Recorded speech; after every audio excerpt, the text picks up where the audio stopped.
Guys, nagko-cruise tayo ngayon sa NLEX. Nag-iingat naman po tayo sa pagmamaneho. Papakita ko lang po dito sa inyo yung nagti-trigger yung EB niya. With the speed of kahit sa 70 nag-ano pa siya eh. Meron pang lumilitaw na EB. So now malamang nag-charge siya. Tignan po natin. So now with speed of 73 km per hour. Meron siya. Balik kukuha kasi tayo ngayon ng RFID. Palalagyan na natin. So nag-ingat naman po tayo, don't worry. We are crossing only 73 km per hour.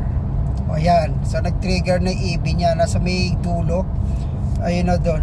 Medyo ayun, yung EB. Yung parang may icon na na green na hugis kotse. Yun yung EB niya. 'Di ba ready? Yung ready, yung doon taas niya, ayun.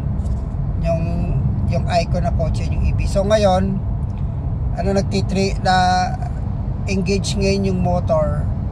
So wala siyang makina. Not exactly po na walang makina. It means to say po na yung makina hindi po may start.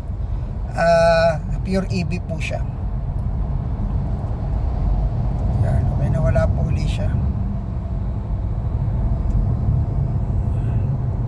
Okay guys, maraming salamat po at magpo-focus na po ulit tayo sa drive. Bali, pinakita ko lang po sa inyo kung ano po yung triggering ng EB niya. Yung tinatawag na EB mode. EB mode po ba, ganun po. Ayan po, 74 po tayo tumatakbo, di ba? Yan, nag-trigger po ulit yung EB.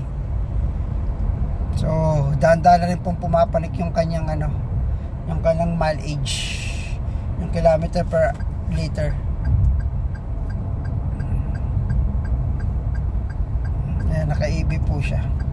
Okay guys, maraming pong salamat and stay safe and have a nice day.